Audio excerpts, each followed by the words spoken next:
Sometimes love is not easy. This is the story of Lucy, who faced loneliness, conflict, and tough choices, but never gave up.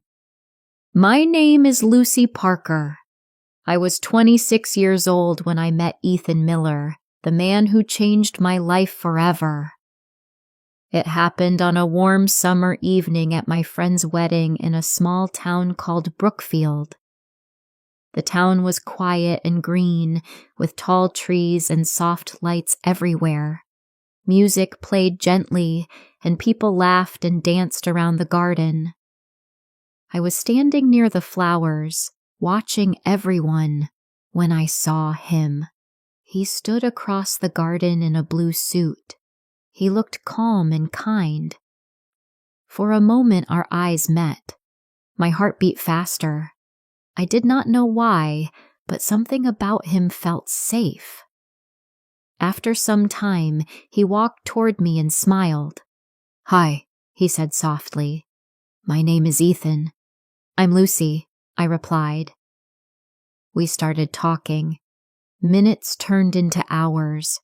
We talked about our jobs, our dreams, and our fears. He listened carefully and laughed at my small jokes. I felt comfortable with him, like I had known him for a long time. When I went home that night, I could not stop thinking about him. The next morning, my phone rang. "Good morning, Lucy," he said. "I hope it's okay that I called." I smiled. "I'm happy you did." From that day, we talked every day. We met for coffee, walked near the lake, and shared long phone calls at night. Ethan always listened to me.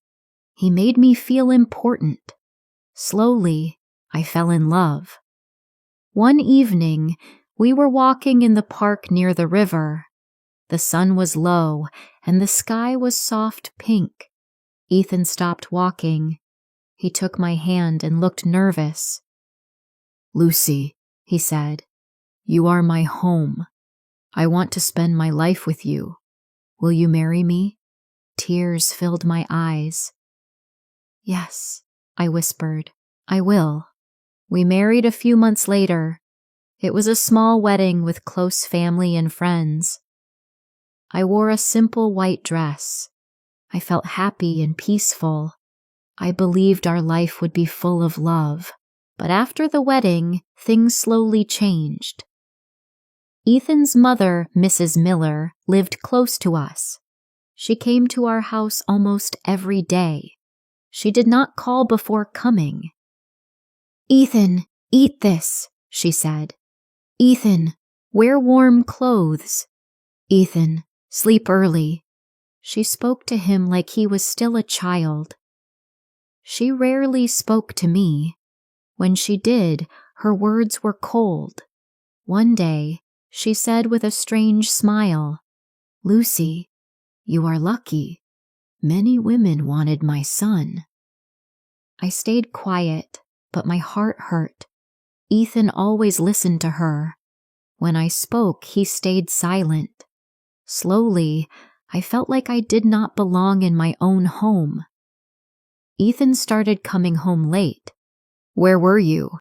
I asked one night. "With my mom," he replied. I felt lonely.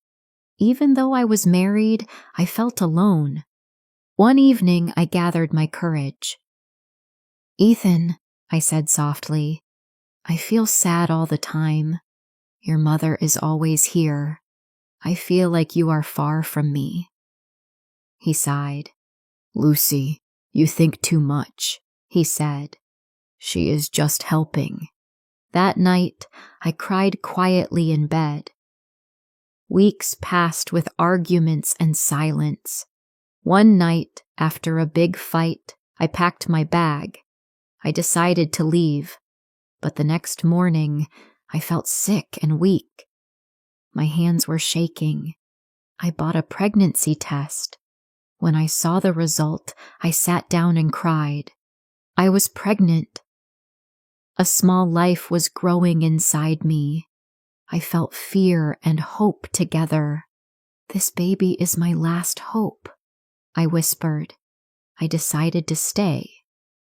That evening, I cleaned the house and cooked Ethan's favorite food. I lit candles and waited for him. But the door opened, and it was not Ethan. It was his mother. She looked at the table and the candles. "What is all this?" she asked. I took a deep breath. "I am pregnant," I said quietly. She laughed, loud and cold. "That is a lie!" she shouted. "This is not my son's baby!" My body froze. Before I could speak, she slapped me hard. My face burned. I started crying. At that moment, the door opened again. Ethan walked in. "What is happening?" he asked. "She hit me," I whispered. Ethan looked at his mother. "Did you hit Lucy?" he asked. "Yes," she said. "She is lying." Ethan turned to me. His eyes were full of pain. "I believe you," he said. "She is my wife. This is my child." His mother screamed. "If you choose her, you are not my son anymore." Ethan spoke with a shaking voice. "Then I am not your son." She left the house, slamming the door. Ethan held me and cried. "I'm sorry," he said again and again. After that, our home became quiet. Ethan changed. He listened to me. He stood beside me. He came with me to the doctor. He held my hand during every visit. When we heard the baby's heartbeat, we both cried. Months later, I gave birth to a baby boy. Ethan smiled and said, "Thank you, Lucy. You saved our family." One day, my phone rang. It was his mother. "Lucy," she said softly, "can I see the baby?" I looked at Ethan. He said, "It's your choice." After a long moment, I said yes. When she came, she looked tired and older. She saw the baby and cried. "He looks like Ethan," she whispered. She looked at me. "I was wrong," she said. "I'm sorry." I nodded. That was enough. She began to call before visiting. She spoke kindly, and Ethan never left my side again. And hence, from the story, we learned that family is not about control, it is about love, respect, and standing together. Sometimes life breaks us first, so it can make us stronger later. One word we can learn from the story is empowerment. It means taking control of your life and making strong choices. For example, Lucy decided to stay for her baby, speak up to Ethan, and set boundaries with his mother. By doing this, she created a safe and loving home for her family. If you like this story, consider subscribing for more English story readings.